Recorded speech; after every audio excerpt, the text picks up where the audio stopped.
Hay un texto que está en el profeta Isaías y que dice: el Señor me abrió el oído para que yo escuche como los que se han formado. El Señor me abrió el oído. Vamos a pedirle ese regalo al Espíritu Santo, que nos abra el oído. Pongámonos de pie, por favor. Que el Señor nos abra el oído.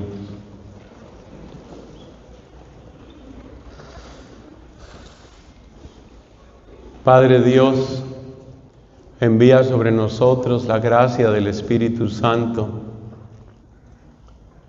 Espíritu Santo de Dios, ven con abundancia a nuestros corazones. Permite que mis palabras sean correctas y agradables a ti, y permite que nuestros oídos y corazones estén dispuestos para recibir el mensaje. Espíritu Santo de Dios, te decimos lo que dice aquel himno: mira el poder del pecado cuando no envías tu aliento. Queremos destruir el poder del pecado en nuestra vida. Queremos destruir el poder del pecado en nuestra ciudad, en nuestras parroquias.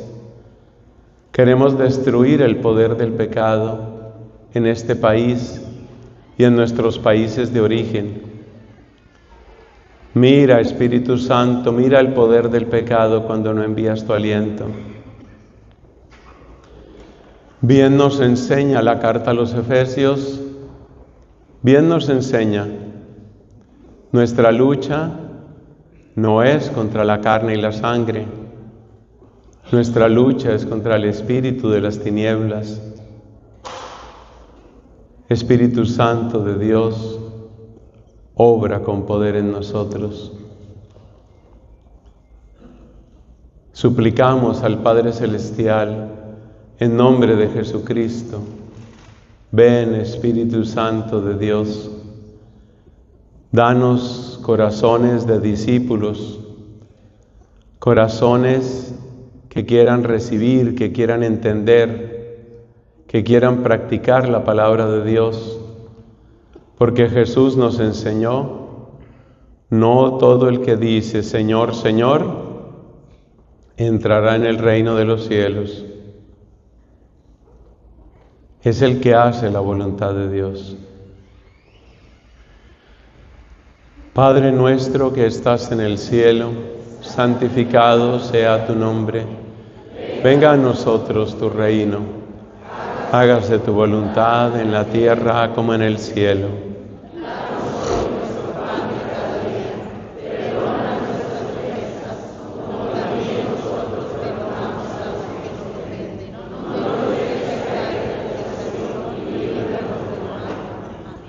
En el nombre del Padre, y del Hijo, y del Espíritu Santo. Queridos amigos, siéntense, que nos acompañe ese Espíritu de Dios y haga su obra en nosotros. Hermanos, veíamos en nuestra predicación anterior que nuestra vocación, lo que Dios ha querido para nosotros, es que seamos auténticas imágenes de lo que Él es. Esta es la razón por la que Jesús dijo estas palabras: sean ustedes perfectos, como es perfecto el Padre Celestial. Nuestro modelo lo tenemos en Dios nuestro Padre, así como es Él, generoso. Nuestra vocación es la generosidad, la gratuidad, la gratitud. Esa es nuestra vocación. Eso es lo que tenemos para dar. Eso es lo que tenemos que ser. Pero hay que aprender a dar con sabiduría. Hay que aprender a dar dar con oportunidad, dar a quien más necesita. De eso es de lo que vamos a hablar en esta predicación, aprender a dar. Aprender a dar. Observemos, hermanos, que en Dios no están separados los atributos. Por ejemplo, por ejemplo, Dios es misericordioso y Dios es justo. Pero la justicia no está separada de la misericordia. Si la misericordia se desconecta de la justicia, se vuelve complicidad. Si la justicia se desconecta de la misericordia, se vuelve crueldad, dureza. Invito a las 3 personas que están escribiendo a que escriban eso. No se pueden separar la justicia de la misericordia. Y repito la frase, que es una frase heredada de Santo Tomás de Aquino. Si la misericordia se desprende de la justicia, se vuelve complicidad. ¿Qué quiere decir complicidad? ¿Qué es un cómplice? Cómplice es aquella persona que se solidariza con el malo en su maldad. Por ejemplo, se cometió un asesinato, pero hubo un cómplice. El cómplice ayudó a que se realizara ese crimen o ayudó a que quedara oculto. Esa es la complicidad. La misericordia desconectada de la justicia es complicidad. Entonces, si yo le hablo a una persona de misericordia y misericordia, pero nunca le hablo de la justicia, finalmente termino volviéndolo insensible a la verdad, insensible a la conversión. Por ejemplo, la persona está en pecado y yo le digo, Dios es misericordioso, eso es cierto, pero yo tengo que hablarle también de que el pecado tiene consecuencias. Si la persona está, por ejemplo, en adulterio, yo no le digo las consecuencias de vivir en adulterio y solo le digo, Dios es misericordioso, Dios es misericordioso. En el fondo lo estoy confirmando en el pecado.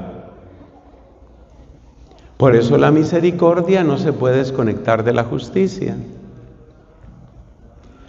Pero si yo pretendo predicar la justicia sin misericordia, termino en dureza y termino en crueldad. Dios nuestro Señor no separa la justicia de la misericordia. El balance entre la justicia y la misericordia se puede ver perfectamente en la Santa Cruz. Ahí está toda la misericordia de Dios, que ofreció a su Hijo por nosotros. Pero ahí está también toda la justicia de Dios. ¿Ahí está? Sí. ¿Por qué? Porque no hay pecado que quedara sin reparación en la cruz. Por eso, ahí se realizó la justicia de Dios. Si el pecado no importara, si el pecado quedara sin reparación, estaríamos cometiendo una injusticia. Entonces, en la cruz, todo pecado fue castigado. Y en la cruz, todo pecado fue perdonado. En la misma cruz.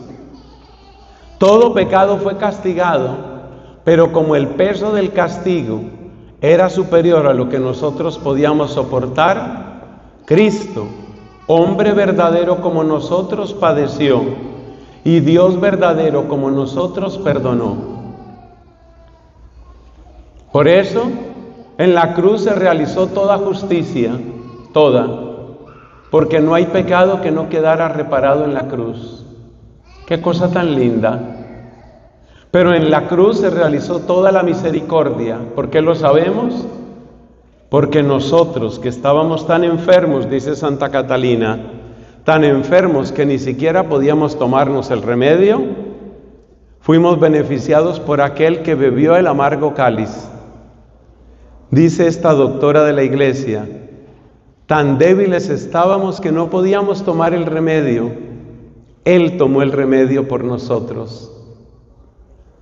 Entonces en la cruz está toda la justicia y en la cruz está toda la misericordia, no están separadas.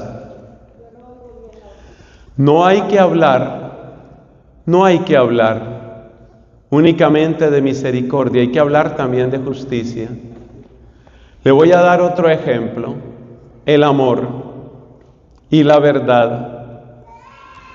No se puede separar el amor de la verdad. No se puede separar la verdad del amor. Cuando el amor se presenta sin verdad, se vuelve egoísmo. El amor que se presenta sin verdad es puro egoísmo. La verdad que se presenta sin amor se convierte en una carga insoportable y causa desesperación. Tomemos por ejemplo esta verdad, por dar solo un ejemplo. Tomemos esta verdad. Soy un pecador. Eso es cierto. Soy un pecador. Pero si yo me quedo solamente en esa verdad, soy un pecador, soy un pecador, soy un pecador, eso me lleva a desesperación. Entonces la verdad tiene que ir unida al amor, porque si no lleva a la desesperación. Y el amor tiene que ir unido a la verdad, porque el amor sin verdad se vuelve egoísmo. Por ejemplo, la persona que dice yo te amo mucho, pero no lo dice de verdad, termina usando a los demás. Todo esto nos demuestra, queridos amigos, que tienen que ir unidos el amor y la verdad y el amor. Tienen que ir unidos la justicia y la misericordia y la justicia.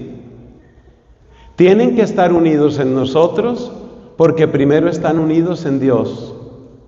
Y así como Dios es, así somos nosotros en este mundo. ¡Qué frase tan profunda! No la dije yo. Está en la primera carta de Juan, búsquela. No es únicamente comer y comer tortas y burritos y pásame otro. No, hay que aprovechar los descansos para buscar en el celular. Oye, el Padre dijo esta frase, ¿dónde está eso? Entonces, esa frase está en la primera carta de Juan. Así como Él es, así somos nosotros en este mundo. Nosotros somos imagen y semejanza de Él. Si en Él están unidas el amor y la verdad, en nosotros tienen que estar unidos el amor y la verdad. Si en Él están unidas la justicia y la misericordia, en nosotros tienen que estar unidos el amor y la misericordia. Porque dice la primera carta de Juan, en una cita que usted encontrará, además de comer, que se alimente también el alma. Busque esa cita. Así como Él es, somos nosotros en este mundo. ¡Qué impresionante! Somos nosotros en este mundo. Entonces, la gente viéndote a ti, hombre o mujer, la gente viéndote a ti tiene que saber cómo es Dios. Tus hijos viéndote a ti tienen que saber cómo es Dios. Y esta es responsabilidad especialmente de los papás. Tú eres imagen de Dios. Tú eres reflejo de Dios. El reflejo perfectísimo de Dios, que es modelo de lo que significa ser imagen de Dios, es Cristo. Por eso dice Colosenses en el capítulo 1, usted buscará el versículo, dice, Él es imagen de Dios invisible, imagen de Dios invisible, ese es Cristo. Él es el reflejo perfectísimo de Dios. Mira, es tan perfecto Cristo, es reflejo tan perfecto, que Cristo decía esta frase: tanto tiempo hace que estoy con ustedes, Felipe, y no me conoces. El que me ve a mí, ve a mi Padre. Puro reflejo.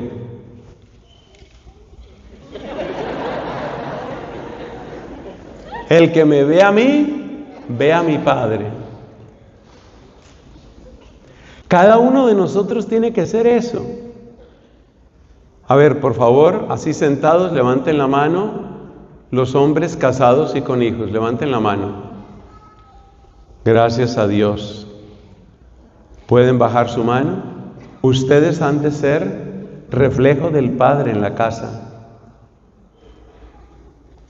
El Papa Francisco escribió una carta dedicada a San José. Una carta dedicada a San José. Y esa carta sobre San José, el esposo de la Virgen,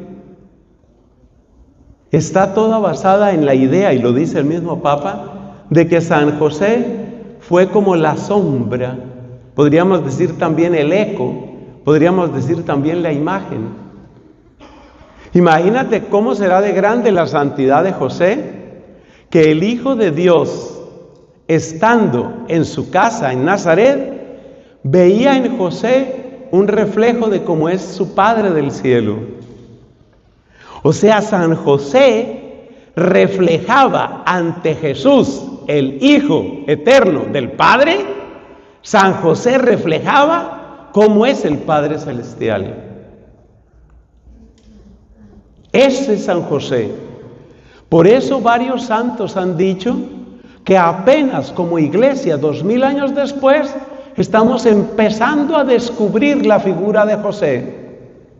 Empezando a descubrir a José. Pues ustedes, señores que levantaron la mano, ustedes han de ser como San José, reflejo del Padre en la casa. Que los hijos, viéndolos a ustedes, digan: así es Papá Dios, así es Dios. Es un compromiso muy grande, muy grande. A nosotros los sacerdotes, aunque de otra manera nos corresponde lo mismo. Nosotros tenemos que ser imágenes de Jesucristo, cabeza de la iglesia. De tal manera que cuando ustedes nos vean a nosotros, puedan decir: se parece a Cristo. Cosa tan grande. Ese Cristo que, según la expresión de Santa Catalina, bebió la amarga medicina. Estábamos tan enfermos, tan agonizantes, que ni siquiera nos podíamos tomar la medicina. Entonces Él se la bebió. Yo les quiero contar que hay varios santos en la Iglesia Católica que han hecho lo mismo de Cristo: beberse la amarga medicina para darle la salud a otra persona. Ejemplo: un sacerdote capuchino canonizado que se llama el Padre Pío. El Padre Pío ejerció el ministerio sacerdotal con sublime amor. Oh, su manera de celebrar la Eucaristía es un ejemplo y es una escuela para todos nosotros. Yo le pido a Dios que yo pueda celebrar cada vez mejor la Santa Misa. Pero además de la misa, dos prácticas continuas del Padre Pío eran el Santo Rosario y el sacramento de la confesión. Horas y horas pasaba el Padre Pío confesando allá en su convento de San Giovanni Rotondo. Tal vez algunos de ustedes han estado en ese lugar. Qué hermoso ir a los lugares del Padre Pío. Yo no he ido a San Giovanni Rotondo. Voy a ver si reúno plata y voy. Yo no he ido allá y yo no soy mucho de peregrinaciones, la verdad. Bueno, el Padre Pío escuchaba confesiones de muchas partes del mundo. llegaba gente cargada de pecados. Una vez llegó un señor a confesarse con el Padre Pío. Y este era un hombre que tenía el alma deshecha a fuerza de pecados. Él mismo lo contaba después. Su corazón estaba despedazado, porque ustedes saben que el pecado entra a nuestras almas, como dice Cristo, como el mercenario, como el ladrón, que se entra al rebaño de las ovejas para robar y matar. El corazón de ese hombre estaba destrozado, porque había cometido prácticamente todos los pecados, roto todos los mandamientos. Su voluntad, acostumbrada al pecado, era débil en extremo para hacer cualquier obra buena. Entonces el Padre Pío, bendita sea su memoria, estaba confesando a este pecador que finalmente llegaba a Cristo. Pero el hombre estaba muy débil. Haz de cuenta, como un enfermo que está muy débil y que ni siquiera resiste la medicina. ¿Qué se hace con un enfermo que necesita una medicina, pero que el cuerpo está tan débil que no la resiste? Entonces el Padre Pío, duplicando su dosis de caridad, le dijo: la penitencia que usted necesita por el pésimo estado de su alma, porque el hombre estaba muy mal, pero muy mal, la penitencia que usted necesita es esta. Y le dijo cuántas oraciones y ayunos tenía que hacer para empezar a salir de toda una vida de pecado. Esta es la penitencia que usted necesita. Y ese hombre se dio cuenta que eso era lo que necesitaba, pero acuérdate que era como un enfermo terminal, como cuando una persona está en un cáncer en la última fase, no tiene alientos para nada. El Padre Pío duplicó su dosis de caridad y le dijo estas palabras: la penitencia que usted necesita es esta, pero como usted está tan débil, déjeme, yo la voy a hacer por usted. Y le dio la absolución: váyase en paz, váyase en paz. Yo me encargo de su penitencia, usted está muy débil. El hombre rompe en llanto,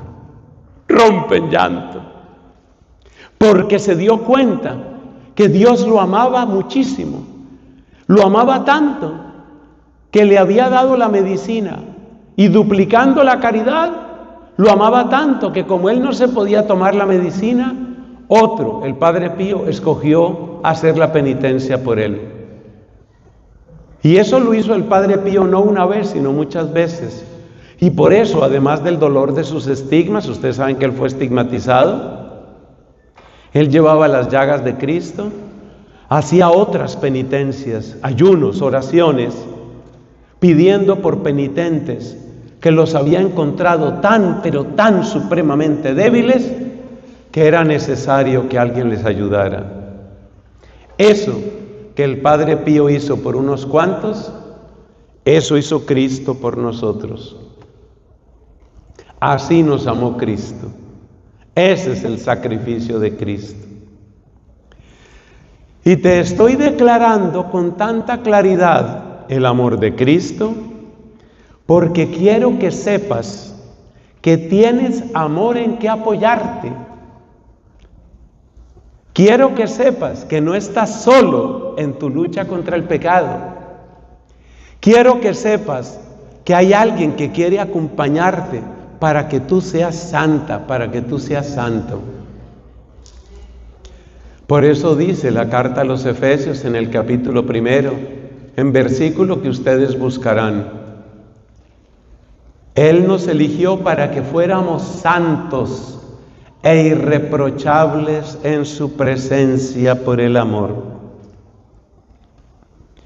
Tu primera vocación no es ser arquitecto, o ser abogado, o ser mecánico, o ser técnico dental.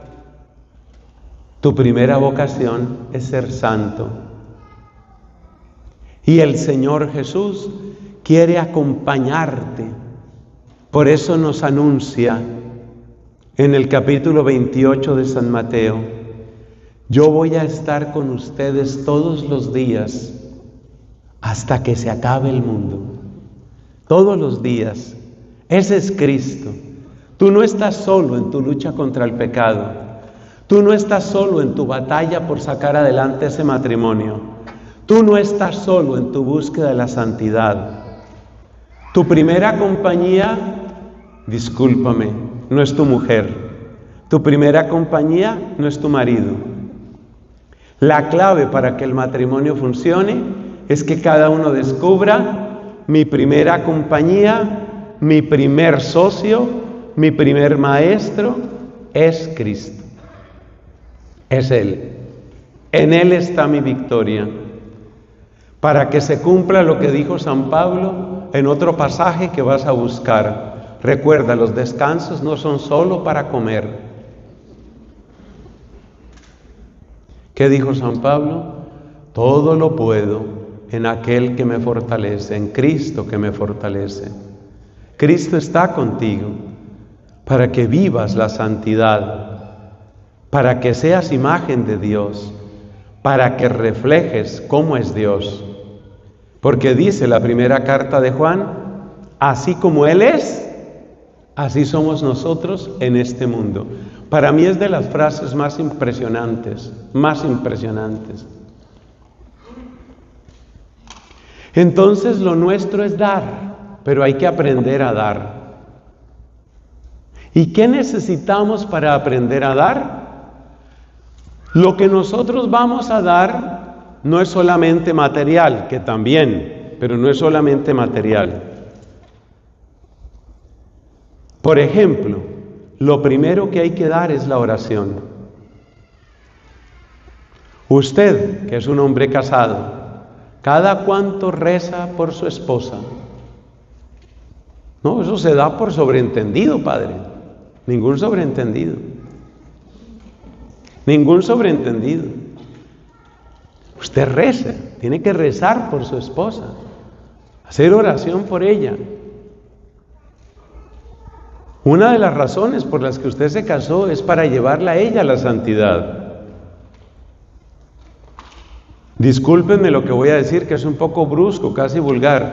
No es solamente llevarla a la cama, no es solamente llevarla de vacaciones, no es solamente llevarla a una casa nueva.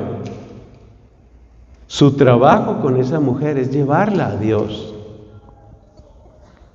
Llevarla a Dios. Ese es su principal trabajo. Su principal trabajo como esposa es que ese esposo llegue a Dios, que esos hijos lleguen a Dios. Yo siempre les digo a las parejas: ¿ustedes para qué tuvieron hijos? La única respuesta es: para darle santos a Dios. Si no se lograron hijos santos, puede decirse que en parte hemos fracasado. Duro decirlo, pero necesitamos darle santos a Dios. ¿Cómo aprender a dar? Mira, piensa lo que sucede cuando vamos a dar algo material. Ya dije, no es lo más importante, pero nos va a servir de guía y de ejemplo. ¿Qué se necesita? Se necesita que intervenga la vista. Me doy cuenta del dolor de esa persona. Se necesita que intervenga el oído. Escucho su lamento, su súplica. Se necesita que intervengan mis manos, porque no voy solamente a sentir y a decir, pobre gente, hay que hacer algo. Tienen que intervenir mis manos. Se necesita que intervenga mi corazón. Vamos a quedarnos solo con esos 4. Se podrían sacar más, pero vamos a quedarnos con esos 4 elementos. Para dar se necesitan ojos, oídos, corazón y manos. Ese es el orden lógico. Ojos, oídos, corazón y manos. Para aprender a dar. ¿Qué es lo propio de los ojos? Lo propio de los ojos, por supuesto, es ver. Pero necesitamos aprender a ver Ver. Cristo nos enseñó la importancia de ver en la parábola del buen samaritano. ¿Qué pasó con el buen samaritano? Que vio. También nos va a servir de ejemplo para otra cosa que vamos a decir después sobre el tiempo. Fíjate que Cristo nos cuenta que 3 personas pasaron por ese camino. Primero pasó un sacerdote. El sacerdote dijo: ¡Uy! Por aquí están atracando. Yo mejor me voy por acá. Y el que está allá tirado, no sé. No lo vio. No quiso verlo. Fíjate que ver es el comienzo de toda caridad. Y por eso, no ver es el comienzo de toda crueldad. Escriba eso, por favor. Ver es el comienzo de la caridad.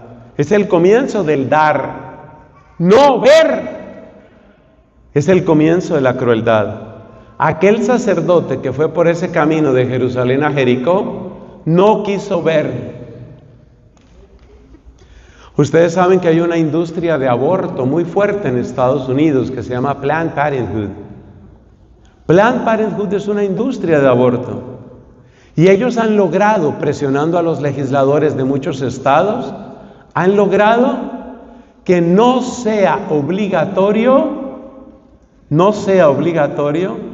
que las mamás embarazadas vean al niño que se está gestando. Porque han descubierto los de la industria del aborto que cuando una mujer ve a la criaturita, ya es más difícil que la mate. En algunos estados de este país es ley que la mujer tiene que oír el corazoncito, el corazón de un feto, que es un ser humano pequeñito, está en crecimiento. El corazón de un feto late rapidísimo. Muchas veces laten a velocidades de 180, 200 pulsaciones por minuto, que es algo así como 3 o más pulsaciones por segundo. Se oye como un tamborcito, es impresionante. Entonces, ¿qué es lo que dicen los de la industria del aborto? No lo oigas, no lo oigas, no lo veas, no lo veas, no lo oigas. Porque si lo ves, si lo oyes, te va a costar mucho trabajo matarlo. No lo veas, no lo oigas. Qué impresionante. Entonces quiere decir que para dar, lo primero que necesitamos es ver, oír.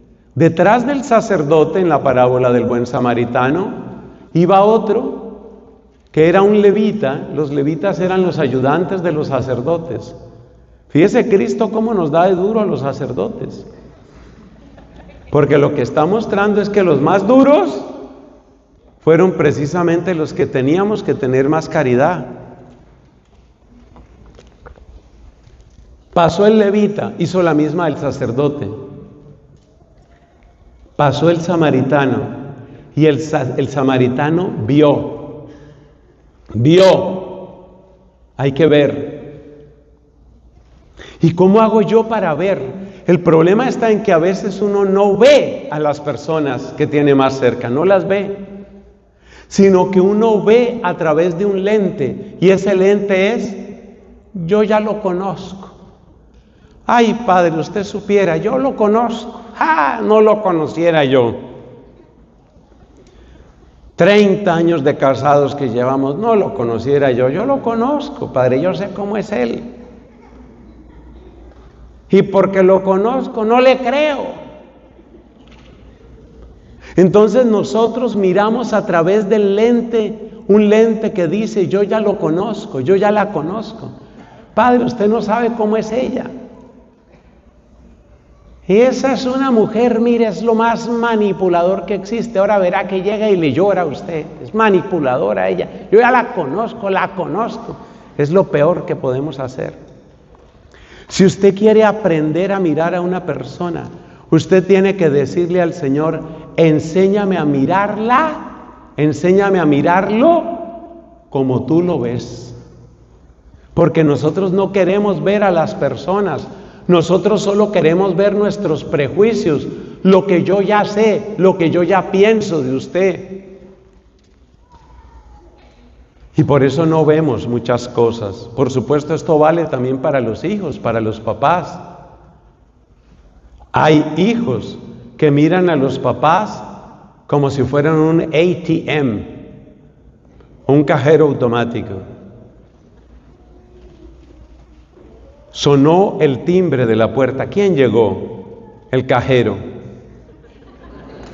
Llegó el cajero automático. Good evening, ATM. How are you doing? Are you okay? Plenty of cash over there? Es un cajero. ¿Quién es mi papá realmente? ¿Quién es mi esposa realmente? ¿Cómo la ves tú, Señor? ¿Cómo la ves tú? Jesús tenía unos ojos impresionantes. Benditos ojos de Cristo. ¿Ustedes se acuerdan de una canción que dice: Señor, me has mirado a los ojos, sonriendo, has dicho mi nombre? Me has mirado a los ojos. ¿Qué vio Jesús? No solamente en nosotros. Vamos a la Biblia. ¿Qué vio Jesús en ese Pedro? Piensa en Pedro. ¿Cómo miró Cristo a Pedro? ¿Qué veía la gente en Pedro y qué vio Jesús en Pedro? La gente que veía en Pedro. Un pescador ya de cierta edad, viudo, todo indica que él era viudo. No solamente se le había muerto la esposa, sino que se había ido a vivir con él la suegra.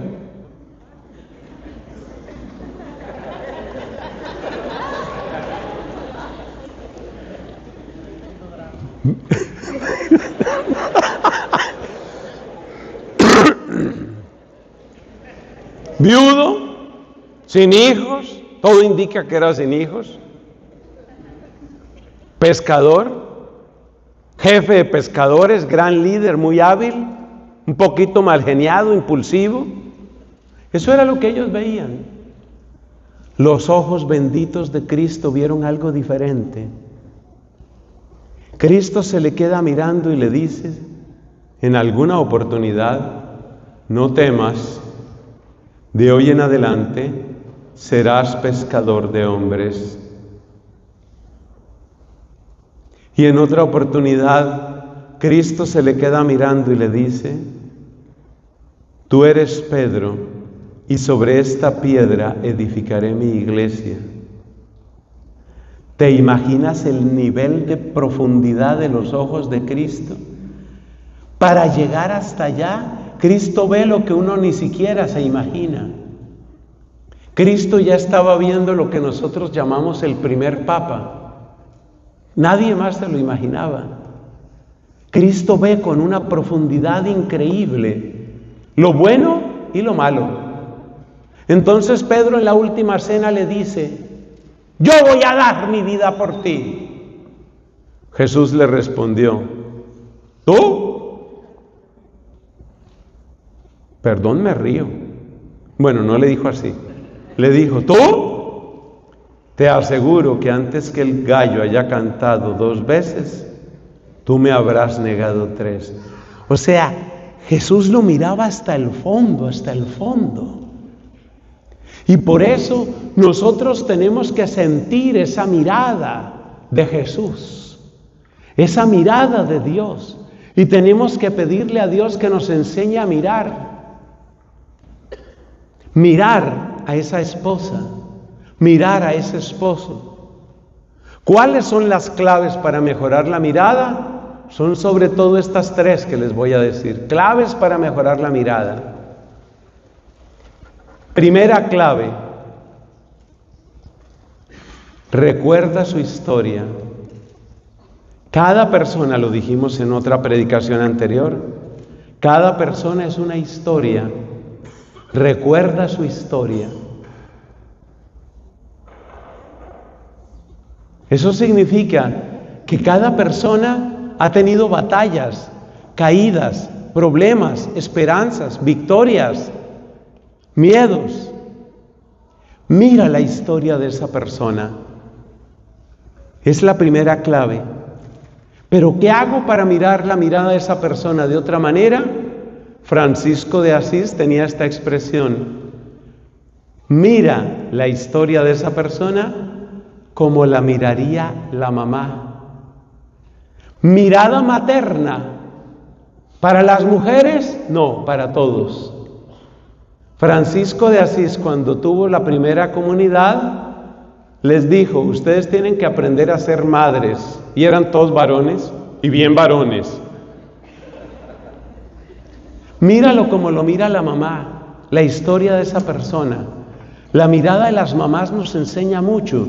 Mira la historia de esa persona como la miraría la mamá. Esas mamás amorosas, esas mamás que nunca pierden la esperanza en el hijo, en la hija, esas mamás que dicen: sí, mi hijo ha tenido problemas, él ha hecho cosas que no, pobrecito mi hijo, de una vez empiezan a disculparlo. Pobrecito mi hijo ha hecho cosas que no son, pero yo pienso que él, dándole una oportunidad a la mamá, siempre es a rescatar al hijo, siempre a decir: algo se podrá hacer por mi hijo. Y uno mira al hijo y eso parece como un atado de pecados y problemas. Pero la mamá siempre mira la historia de la persona, mírala de esa manera. Segundo, importantísimo para limpiar la mirada: despréndete de tus intereses. Es lo más difícil. Despréndete de tus intereses. Si tú miras, por ejemplo, a tu esposa pensando únicamente en qué bueno que es disfrutar de su cuerpo, ese es tu interés. Si tú miras a tu esposo pensando únicamente cuáles son las ventajas que él puede traer a tu vida, esos son tus intereses. ¿Y cómo hace uno para desprenderse uno de sus intereses? Aquí hay otra mirada que nos ayuda. Tú imagínate a Jesús mirándola, en el caso de tu esposa, mirándola desde la cruz. ¿Cómo la mira Jesús a ella? Entonces, primero hay que aprender de la mirada de la mamá, la historia que es esa persona, pero la mamá más amorosa del mundo. Hay que mirar a esa esposa como la mira Jesús. Eso te va limpiando los ojos, como la mira Jesús. Mírala así. Míralo así. ¿Cómo mira Jesús? Jesús crucificado. ¿Cómo mira a mi esposo? ¿Cómo lo mira? Piensa eso. Lo mira y se compadece, lo mira y quiere sacarlo adelante, lo mira y quiere hacerlo santo. Eso te ayuda a limpiar la mirada. Tercero, que es la mirada del ángel de la guarda. ¿Cómo nos mira el ángel de la guarda? Hace poco celebramos la fiesta de los ángeles de la guarda. ¿Cómo nos miran los ángeles? Los ángeles nos miran como proyectos de cielo. Así nos miran. Entonces el ángel, nuestros santos ángeles, el tuyo, el mío, el de cada uno, nuestros santos ángeles nos miran con un solo pensamiento. El ángel de la guarda, tu ángel de la guarda, solo tiene una preocupación: que tú llegues al cielo. Entonces, ¿cómo tienes que mirar a esa persona, a esa esposa, a ese esposo, para limpiar tu mirada? Mírala como la mira el ángel de la guarda. El ángel de la guarda ya mira a tu esposa en el cielo. Acuérdate que Jesús dijo: yo me voy a prepararles un lugar. Cuando tenga preparado el lugar, volveré y los llevaré conmigo. Eso lo dice Jesús en el Evangelio de Juan. El ángel de la guarda te mira así, ya te mira en el cielo. Entonces, ¿cuáles son las 3 miradas que nos ayudan a limpiar nuestros ojos? Los 3 colirios que limpian nuestros ojos. La mirada de una mamá amorosa, la mirada de Jesucristo Redentor, la mirada del ángel de la guarda de esa persona. Con esos 3 elementos, nuestros ojos se van limpiando para aprender a mirar de otro modo. Así nos desprendemos un poco, cada vez más ojalá, nos desprendemos de nuestros intereses, nos desprendemos de nuestras heridas. Si tú vas a mirar a tu esposo solamente recordando los malos momentos que te hizo pasar, nunca se van a superar las crisis. Si tú vas a mirar a tu esposa simplemente temiendo, ahora me va a hacer otra escena, nunca va a salir adelante ese matrimonio. Entonces ya sabes cómo lavar tus ojos. Hay que lavar tus ojos en las 3 miradas. La mirada de una buena madre, la mirada de Cristo en la cruz, la mirada del ángel de la guarda. Así lavas tu mirada para verlo de otro modo. Pasamos al oído, porque son 4. Mirada, oído, corazón y manos. Pasamos al oído. ¿Qué significa el oído? Como lo ha dicho el Papa Francisco, que a él le preocupan mucho los temas de familia, como lo ha dicho el Papa Francisco, la mayor parte de nosotros no sabemos dialogar. Por allá le escuché a un predicador en Colombia que decía, nosotros no sabemos dialogar, nosotros lo que hacemos es dialegar.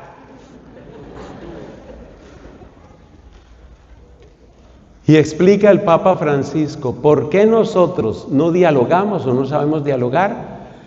Porque cuando la otra persona habla, yo ya estoy pensando qué le voy a responder. Y cuando yo estoy concentrado en mi respuesta, para tener yo razón, y porque yo no me dejo, no estoy escuchando. Y si no hay escucha, no hay diálogo. Por favor, escribir en ese cuaderno. En este momento lleva media página de todo el día.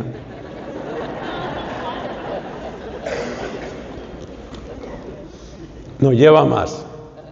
Lleva un poquito más. Un 55% de una página. Entonces, nosotros no oímos. No escuchamos. ¿Y por qué no escuchamos? Porque estamos pensando lo que me va a responder.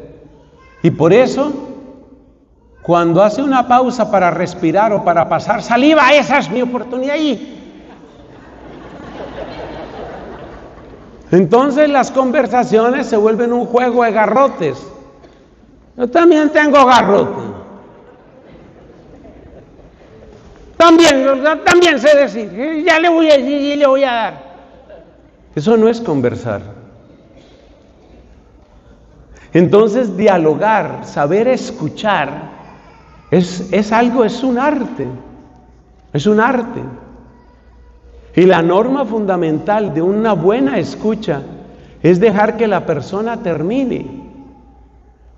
Una vez estaba yo en un retiro de matrimonios, así como este, y dije exactamente la misma frase: hay que dejar que la otra persona termine.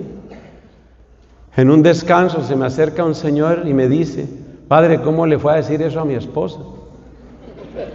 De aquí a que ella termine.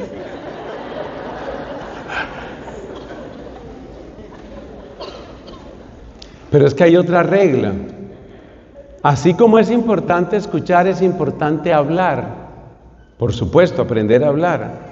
Y para aprender a hablar, una de las normas es: tiene que haber siempre respeto, tiene que haber siempre verdad.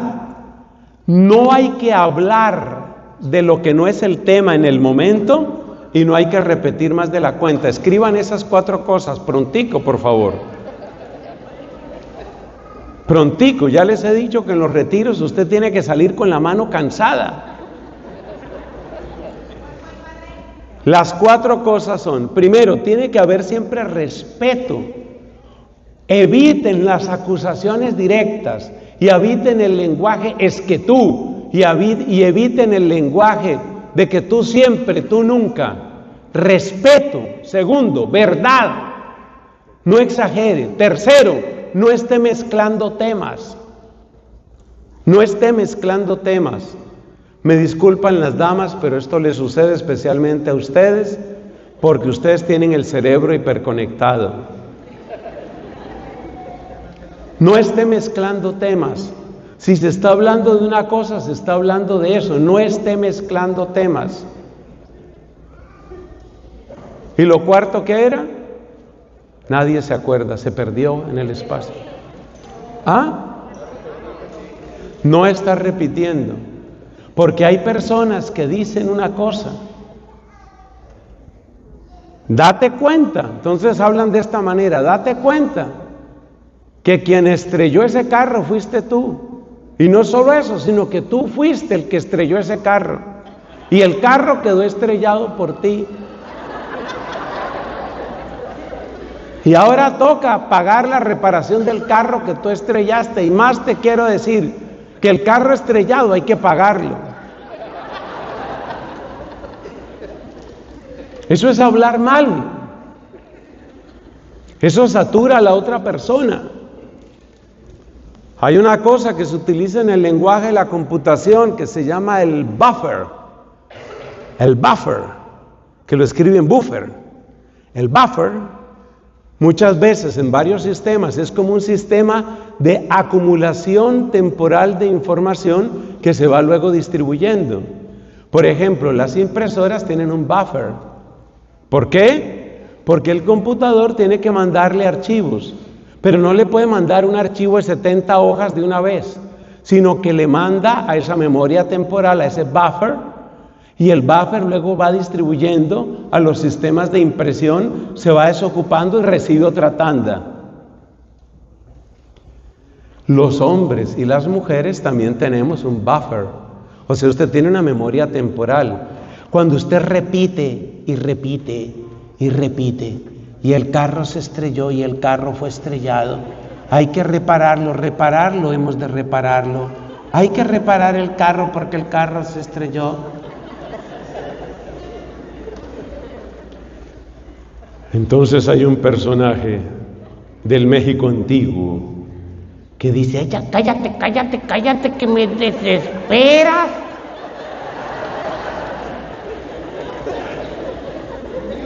¿Eso qué significa? ¿Eso qué significa? Me llenaste el buffer. Entonces, las 4 reglas para hablar: el respeto, deje de estar acusando, anulando a la otra persona, evite el lenguaje de siempre y de nunca, evite el es que tú, porque van a definir a la persona. Es que tú siempre dices eso. No siempre, yo a veces duermo.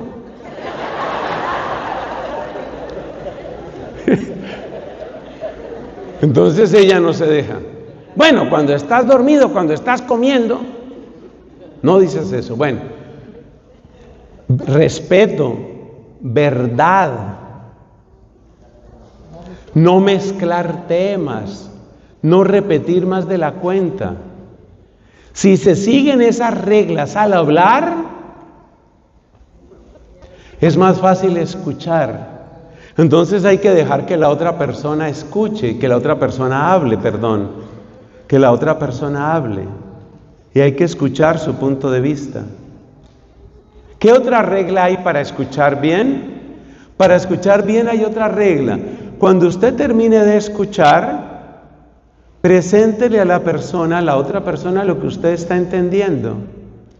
Ustedes dirán: ay, padre, esos son muchos protocolos, muchas reglas para una simple conversación. Mire, cuando uno las explica así, parece que son muchas reglas. No son muchas. Uno se acostumbra a hablar así. Entonces usted me dice lo que me tiene que decir. ¿Cómo me lo dice? Con respeto, con verdad, sin estar mezclando temas y sin repetir innecesariamente. Yo le escucho a usted todo lo que usted tiene que decir. Cuando usted termina, yo le presento un resumen. Mi resumen es: Tú estás muy disgustada porque yo fui imprudente, me metí mal a ese estacionamiento y estrellé ese carro. Y estás muy disgustada por eso. Y entonces ella dice, sí, porque este es el peor momento para meternos en otra deuda y ese carro se necesita ya, etcétera. Ya la conversación no va a ser fácil, pero va fluyendo. Ya no se quedaron estancados, dando vueltas en lo mismo. Entonces hay que aprender a escuchar. Y hay que decirle a la otra persona lo que usted está entendiendo. Lo que yo te entiendo es esto. ¿Te estoy entendiendo bien? Cuando la otra persona le diga a usted el resumen y le diga, te estoy entendiendo bien, no vuelva a decirle otra vez la misma historia con la misma acusación. No vuelva a decirle la misma historia. Usted simplemente lo que tiene que hacer es, sí, eso es lo que estoy diciendo. Pero aquí viene la parte más importante. La parte más importante de un diálogo no es ni siquiera lo que se dice, sino lo que se llega a entender. Eso es lo más importante. ¿Y cuál es lo que usted tiene que tratar de entender? ¿Cómo se siente realmente esta persona? Porque te aseguro que el problema peor que tienen no es el carro. Ese no es el problema peor. Eso no es lo más grave. Eso no es lo más grave. Por otro comentario, que no les voy a reproducir aquí toda la conversación, por otro comentario que hace esta esposa, el esposo, que es muy inteligente y que asistió a un buen retiro, se da cuenta. Lo que a ella en realidad y profundamente le preocupa no es tanto el carro, sino que yo tengo mucho dinero para gastar en muchas cosas y en lo de la casa no gasto tanto. Esa es la preocupación. A ella en el fondo lo que más le preocupa es la casa. En el fondo lo que más le preocupa es esto. En el momento en el que usted logra entender el dolor profundo, la preocupación profunda, tal vez incluso la herida profunda de la otra persona, ahí es donde usted cambia de actitud. Usted se da cuenta, el problema de fondo no es el carro, ese no es el problema de fondo. Claro, para lo caras que son las cosas, por ejemplo en este país que cualquier reparación vale una barbaridad, y el verbo que les encanta aquí es que el carro fue totaled. El carro se totaleó. Si no se sabían ese verbo, apréndanse. ¿Qué le pasó al carro? Se totaleó.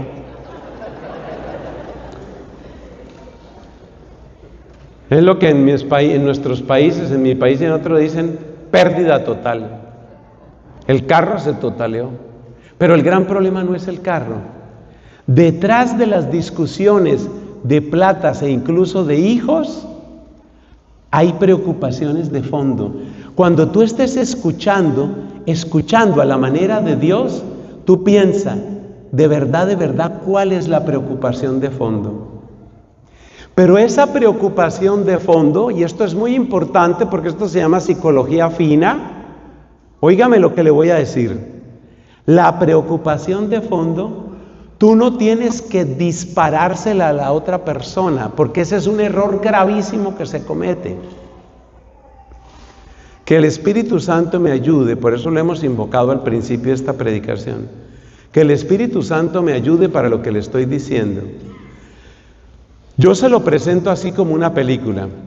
La esposa le habla al esposo y le habla del problema del carro. Como ella asistió al retiro, ella habla con respeto, ella habla con verdad, sin exagerar ni achicar las cosas. Ella no trae otros temas, como la vez que fuimos a visitar a tu mamá y cuando fuimos donde tu mamá entró tu cuñada y no sé qué, eso no tiene nada que ver con el carro. No mezcla temas, no está repitiendo. Como él asistió al retiro, él deja que ella se exprese y después le dice brevemente lo que él entiende de las palabras de ella. Pero por dentro, él está queriendo entender el dolor profundo de ella que muchas veces ella no lo dice. El dolor profundo de ella, ¿cuál es? Que cuando él está con sus hermanos y con su familia, gasta y gasta y gasta. Se reúne por allá con la familia y eso salen hermanos hasta debajo de las piedras y aparecen los hijos y los hijos de los hijos y los amigos y él es feliz invitando a todo el mundo y cualquier comida sale por 400, por $500 porque él tiene que invitar a todos y da plata y la familia, el hogar no está tan bien económicamente. Ese es el dolor de ella. El problema de fondo no es el carro, el problema de ella es que él gasta muchísimo dinero por fuera con sus amigos y con su familia de sangre, pero en las cosas de la casa es muy sostenido, muy egoísta. Esa es la preocupación de fondo. Entonces él tiene que tener la capacidad de darse cuenta qué es lo que le duele a ella realmente. Casi nunca el problema es la ropa, casi nunca el problema es la tecnología, casi nunca el problema es la plata. Casi nunca el problema son las cosas. Esos no son los problemas de fondo. Los problemas de fondo son, siento que hay injusticia. Los problemas de fondo son, no me siento amada. Los problemas de fondo son, no siento que soy prioridad para ti. Esos son los problemas de fondo. Pero la gente no los dice. Hay que tener inteligencia divina, inteligencia espiritual para comprender eso. ¿Cuál es el problema de fondo? Pero aquí viene la parte delicadísima, la parte de psicología fina. Si usted, hablo especialmente a los varones, si usted siente que encontró el problema de fondo, no lo diga en esa conversación. Por Dios, no lo diga. Porque si ella le está hablando de lo del carro y usted le dice, lo que pasa es que a ti te preocupa que yo gaste dinero con mi familia. Hermano, dicen en mi país, la embarró. La embarró.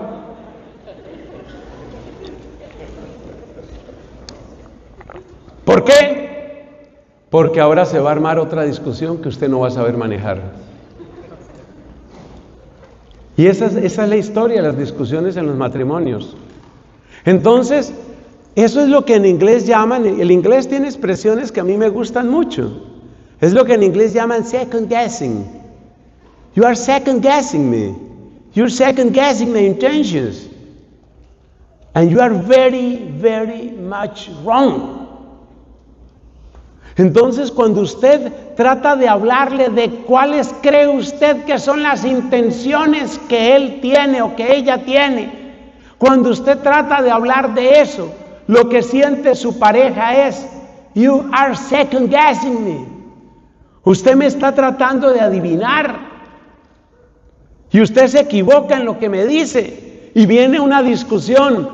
Pero ahora no es level 1, ahora es level 2 o level 3. Y eso va para peor. Cuando usted cree entender eso, tenga en cuenta que usted se puede equivocar y que uno se equivoca muchísimas veces tratando de adivinar las intenciones o los dolores profundos de la otra persona. Pero este hombre, en el ejemplo que les estoy dando, este hombre se da cuenta y piensa para sus adentros, yo creo que a ella en el fondo no le preocupa tanto el dinero. A ella lo que le preocupa es que yo gasto mucho, pero mucho dinero con mis amigos.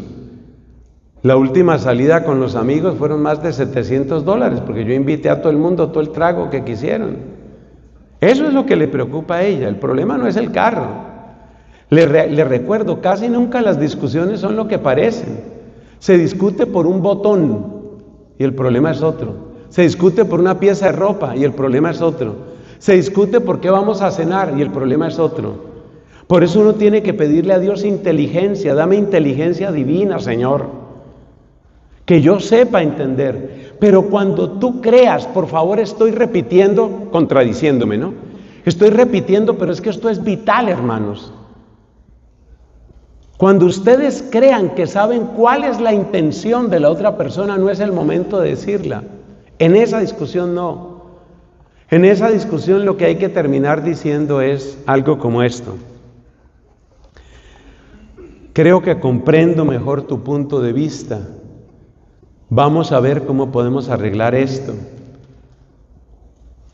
Si hay que disculparse, por favor, no tengan miedo de decir la palabra discúlpame, perdóname. Y esto se lo digo a ambos, a hombres y mujeres, porque es que ya está demostrado que especialmente a muchas mujeres les cuesta mucho trabajo decir discúlpame, perdóname. Les cuesta, a algunas, no a todas. A algunas les cuesta mucho. Me dice que suelen venir a esta parroquia, no sé. El hecho es que a muchas les cuesta, tanto hombres como mujeres. Hay que aprender a decir la palabra discúlpame, creo que me equivoqué en esto, hice este gasto que no era, lo que fuera. ¿Qué haces tú con esa intención? Ese dolor que tú has visto en la otra persona. Esto está basado en Éxodo capítulo 3. Cuando Dios le habla a Moisés, le dice: he escuchado el dolor de mi pueblo. Oír. Y el libro de Job dice: la oración del pobre atraviesa las nubes. La oración del pobre atraviesa las nubes.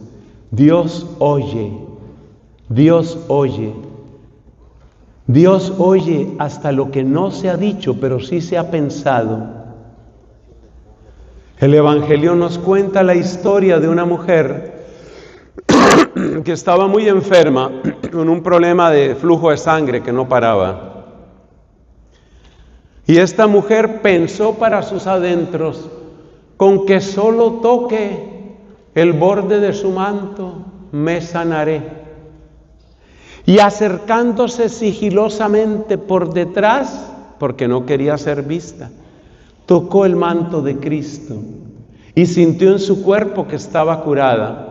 Pero así como ella sintió inmediatamente en su cuerpo que se había curado, Cristo sintió inmediatamente en su corazón que alguien le había tocado con una intención distinta. Y entonces, deteniéndose, dijo: ¿quién me ha tocado? Los apóstoles, extrañados, le decían: ¿ves que todo el mundo te apretuja y dice quién me ha tocado? Pero Jesús seguía mirando. La mujer se dio cuenta de lo que sucedía. Postrándose ante él, le contó toda la verdad. Y Jesús le dijo: tu fe te ha salvado, vete en paz y con salud. Mira cuánta es la sensibilidad de Cristo. Cristo no solamente oye la voz, Cristo oye el corazón. Y hay otros dos pasajes en la Biblia donde se cuenta que la gente estaba murmurando de Cristo, y dice la Biblia: y él alcanzó a oír. Los oídos de Cristo son finos. Él alcanza a oír, Él oye el dolor. Nosotros tenemos que tener oído fino. Cuando mi esposo me dice esto, cuando muestra esta actitud, ¿qué es lo profundo que hay en él? No por vigilarlo, no por ser celosa, sino por ser el instrumento de Dios que le ayuda a que él sea santo e inmaculado en la presencia de Dios por el amor. Hay que tener ese oído. Y en una discusión hay que entender qué es lo que realmente le preocupa. Por ejemplo, este hombre escucha a la mujer y se da cuenta, la preocupación de ella es que yo gasto mucho dinero por fuera. O escucha a la mujer y se da cuenta, ella necesita sentir que es prioridad. ¿Y qué hay que hacer con esa información? Perdóname la palabrota que voy a decir, no escupas esa información en ese momento, sé inteligente. Ella siente que no es prioridad. Él deja pasar unos días. Está atento. Llegó el aniversario, algún aniversario. El aniversario de cuando se hicieron novios, el primer besito que se dieron, el aniversario de matrimonio. Y él le dice a ella: te tengo una invitación muy especial porque tú eres el amor de mi vida. Y a ella se le iluminan esos ojitos. Se le iluminan esos ojitos y él le dice: vámonos a ir a ese restaurante que tanto te gusta, una salida para dos, vamos tú y yo. Y ella lo abraza y le dice: gracias. Cuando ella le abraza y le da ese gracias y se le ilumina el rostro, él dice: ¡ja! Acerté. Mi diagnóstico era correcto. Ella necesitaba sentirse importante. Tú tienes que tener un corazón que examina, tú tienes que tener psicología psicología fina para ver qué es lo que está sintiendo, qué es lo que está pensando, ver cómo se puede ayudar. Ahora, el corazón de esa mujer no es perfecto porque ella no es perfecta. Tú tienes que tener una gran sabiduría porque tú eres el capitán de un barco que se llama hogar. Y tú, mujer, tú eres el corazón de un cuerpo que se llama familia. Entonces hay que tener muy clara esa intención, qué es lo que vamos a hacer. Entonces tú estás escuchando en profundidad, no para discutir. Repito la palabra fastidiosa, no para escupirle a la otra persona. Lo que pasa es que eso no va a dar sino para más heridas y para darle gusto a Satanás. No hagan eso. Entonces, ¿qué hay que hacer? Lo que hemos dicho, escucha y trata de escuchar en profundidad. ¿Qué es lo que realmente le preocupa a mi esposo? ¿Qué es lo que realmente le preocupa? Recuerden que todos los seres humanos nos cansamos de ser detallistas, todos. A muchas mujeres se les olvida ser detallistas.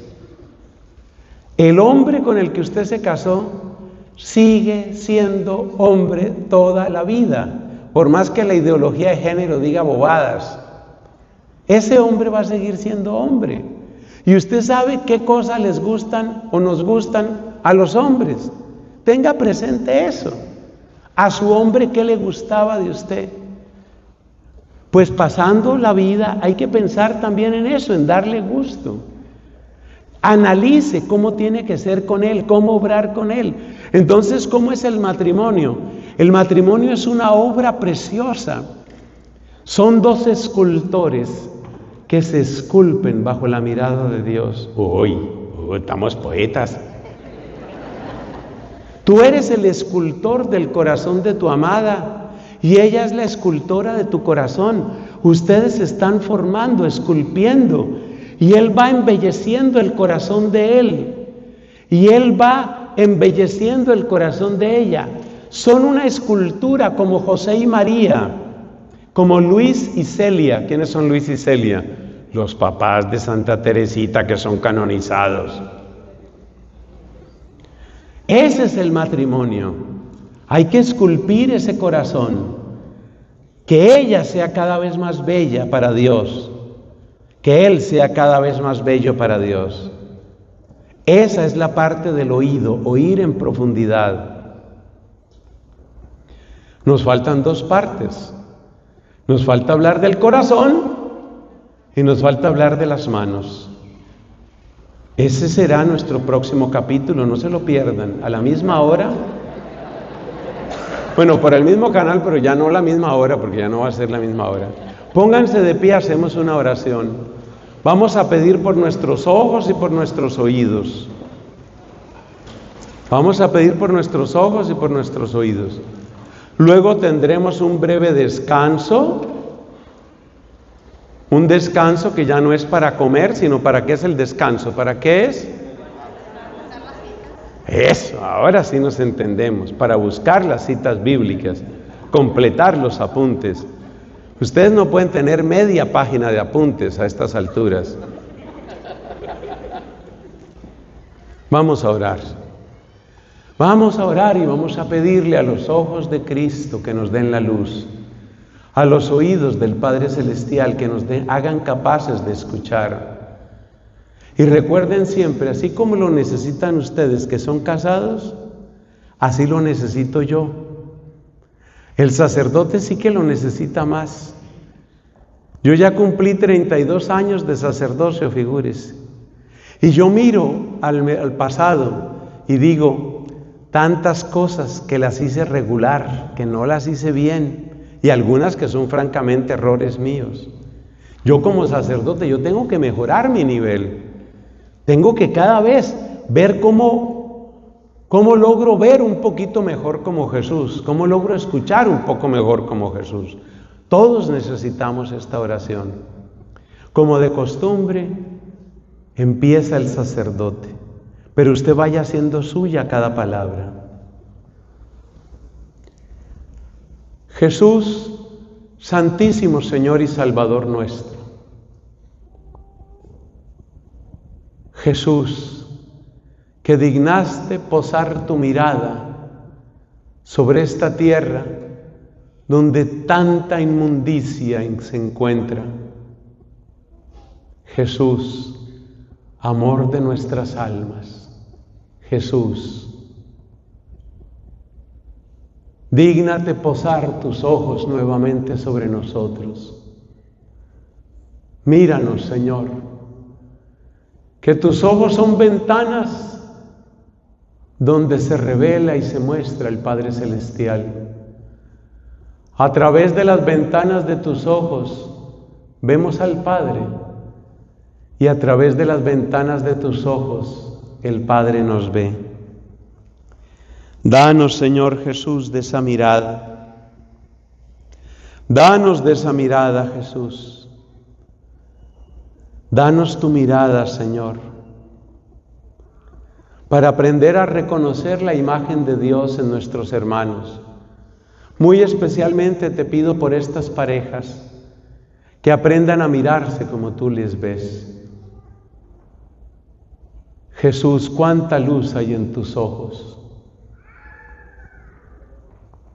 Tú dijiste, Jesús, la lámpara de tu cuerpo es tu ojo. Eso decías tú de nosotros, y eso te decimos nosotros a ti. Tus ojos son lámparas, Señor, pero lámparas que muestran la verdad. Danos la verdad, edúcanos en la verdad, santifícanos en la verdad como tú mismo pediste en la oración del capítulo 17 de San Juan. Jesús, benditos tus oídos abiertos al clamor de los pobres. Jesús, benditos tus oídos abiertos a la suave brisa del Espíritu que te llevaba como instrumento perfectísimo a donde tenías que ir. Jesús, perfectos son tus oídos que escuchaban el batir de los ángeles, de las alas de los ángeles. Por eso decías con confianza, los ángeles de estos pequeñitos contemplan siempre el rostro de Dios. Tú sentías el batir de esas alas. Jesús, danos oídos, oídos para escuchar el clamor de los más pequeños, de los más pobres, oídos para sentir cuál es el verdadero dolor en los hijos, en la esposa, en el esposo. Cuídanos, Jesús. Limpia los oídos de nuestro corazón para que sepamos distinguir. Te amamos, Señor Jesucristo. Te amamos, Señor Jesucristo. Ahora repiten después de mí, por favor. Señor Jesucristo, te reconocemos como nuestro Señor y Salvador. Danos de tu mirada, danos de tu escucha, para buscar la gloria del Padre y escuchar el clamor de nuestro prójimo. Señor Jesucristo, confiamos en ti. Señor Jesucristo, tuyos somos y tuyos queremos ser. Amén. El Señor esté con ustedes. La bendición de Dios, Padre, Hijo y Espíritu Santo, descienda sobre ustedes y los acompañe siempre. La gloria para Jesús, que es tan bello. Por favor, crecer en el amor a Cristo, en el amor a sus ojos, a sus oídos y sobre todo a su sagrado corazón, que será tema para nuestra próxima reunión. Aplauso para Jesús.